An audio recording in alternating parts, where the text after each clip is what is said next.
Hey guys. Hey guys, what's up? If you are watching this video, I guess it's probably from the title, and you are in the exact same position we were in about 18 months ago. So you're obviously trying to decide whether to go with a van or a truck camper. Truth be told, I was dead set against getting a truck camper. I wholeheartedly wanted a van. That's what I watched on YouTube. That's in my head, that's what I wanted. And I was a complete opposite. I did not want a van, I wanted a truck camper. And look, I won. God knows how, but I won. Basically, when we were thinking about what we wanted to live in full time here in Canada, we had 5 non-negotiables. And those 5 non-negotiables were, it must be 4 seasons, we must be able to stand up, it has to have a toilet and shower, it has to be 4-wheel drive and reliable, and it also has to be within our budget. And so, budget is always the main thing. Yeah, definitely. So to start with, our truck camper is a 4-season. To be able to go in the winter time, go snowboarding, all that sort of thing. For us, that is basically one of the main reasons why we are here in Canada, is to do the winter sports. And without this truck camper, we would not be doing it. It is loaded up with 1.5 inches of insulation. Yep, got dual pane windows as well. And we're back, sorry about that. So requirement number 1 must be 4 seasons. Yep, absolutely. So 4 seasons, we've got about 1.5 inches of insulation, and the windows are dual pane as well. Our water tanks are all insulated, so we don't have to worry too much about that. There is a plumbed vent that goes straight into that tank section, and that's what's going to keep it warm and toasty, and so it doesn't freeze up. Our second non-negotiable was that we had to be able to stand up.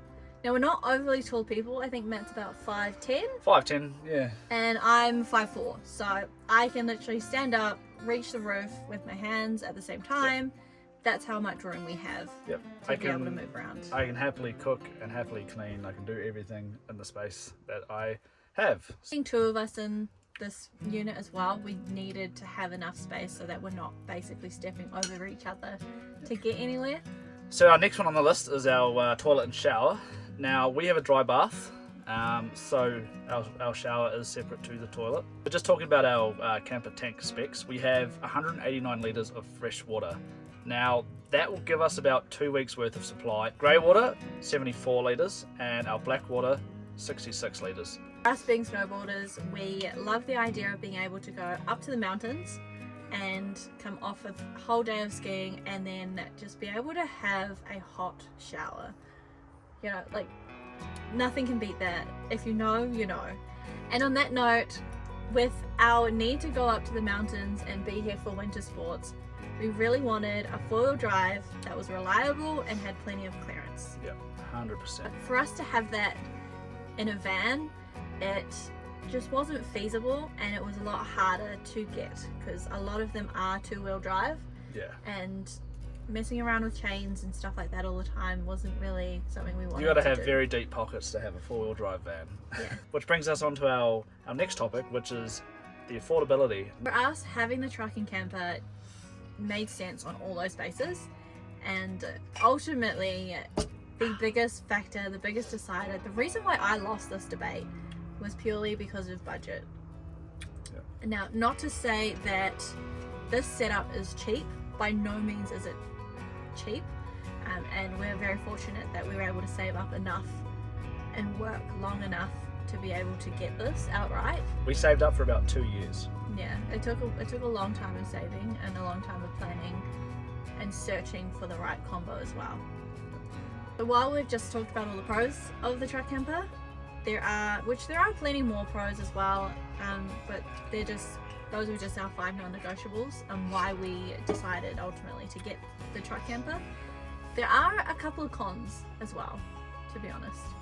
It's not all roses. There's a few cons. So having to fold out the stairs every time you want to hop in it can get a bit tedious. It's not too bad, it's not a big deal, but it is a con. Con, I think, is finding the right combination. So once we found out that this was the type of camper we wanted, we were searching Marketplace, we were searching Kijiji, we were searching every possible platform to be able to find one, because these particular truck campers, they do not come up very often. No, they don't. They are so incredibly rare, and we're fortunate that we found this one. We put a deposit down on it from the other side of the world. Yep. And we picked it up a week within being in Canada. Sometimes you just gotta have a little bit of faith and hope the other person is an honest person. Which thankfully we didn't get scammed. Once you find the camper that meets the specifications of your needs, which is most likely different from ours, then you want to start looking at your vehicle. So this brings us on to the biggest con that we have, and that is the weight of this truck camper. It is 2,700 pounds dry. By the time we add everything into it, us, propane, water, food, All my utensils, all of her junk, my tiny drawer of clothes that I'm allowed, we're well over 3,500 pounds easily, and we haven't even gone onto a scale yet. So we're probably 4,000 pounds just in this truck camper, I'd say. And so one day we will eventually get around to putting it on the scales. And I think we'll do that in the near future, just so we have a better idea of how much weight we have on our truck. Being so heavy, it greatly decreases the vehicle choice we have. So this camper that we have, the only trucks it will fit onto are a 1-ton truck with the 8-foot long bed. So very hard to find within a certain price range. Yeah, they're very hard, very hard. And then you've got the thing of dual wheels or single wheels, and we were very fortunate to be able to find this truck with dualies. You can put this camper on a single wheel truck, but the problem you have then is that you're going to have a lot more sway. And even though we do have the dual wheels, you can still feel it. But it is a big bus, and it's not so bad when you're going straight down the highway, but if you're going 110 changing lanes, you can just definitely feel the thing rocking. And then that brings us on to other things you have to consider as well with it being so heavy. There's airbags. If we don't have our airbags in, it sits like this, which is not ideal for the camper or the truck. Coming to a stop with this thing as well, without the exhaust brakes, going down really steep hills, like if you know the hill going into Golden, you know those kind of hills that we're talking about. Yeah. Another thing too is our fuel economy definitely took a beating once we put the camper on the back.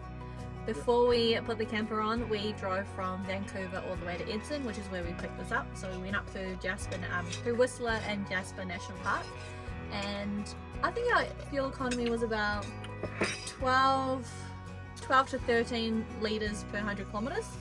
Yep. And once we got the truck on, I think it's sitting at about 17.5 litres per 100 kilometres. Yep. Which, to be honest with you, is still pretty good. We got a 130 litre tank around there somewhere. Don't quote me on it. But it's a very big tank. We get about 600 k's out of it, maybe a little bit more. It's about $200 to fill. Yeah. It's good. It's a big vehicle. It's a big white brick on wheels. Yeah, it is a big bus. And that's another con too, is moving around in little spaces. Yeah. We're a big bus. Like, she is a big rig, and she's even wider because of the dualies, and the our torque lift tie downs actually stick out further than the entire truck. So being mindful of that is definitely a con, and maneuvering through the little streets through Calgary, narrow spaces, small car parks, just don't even go there. It takes a bit to get used to. So those are all our pros and cons that we can think of, and there are definitely more that we haven't mentioned and stuff like that. So if you have any questions, let us know in the comments. We will do a cost breakdown in the next couple of videos. Full cost breakdown. And that includes everything from maintenance that we had to do straight off, any accessories that we had to put on, our solar setup. Now that we've finished our solar setup, our solar DC-DC charging and inverter charger setup and installation, that will also be included in there. But because cost and affordability was our biggest deciding factor in all of this, which I'm sure it is for a lot of people out there in the 2024 economy, I think say less. So we will definitely break that down for everyone.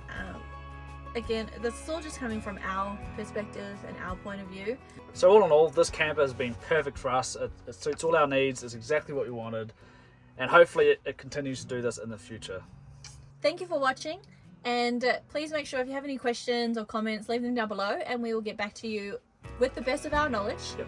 And again, cannot stress this enough, this is not in any way against van life or van lifing or anything like that. It just, in this particular circumstance, it's not suitable for us, and we will do van life eventually one day, most likely. It just won't be here in Canada. So on that note, guys, stay safe, make good choices, and we'll see you on the next one.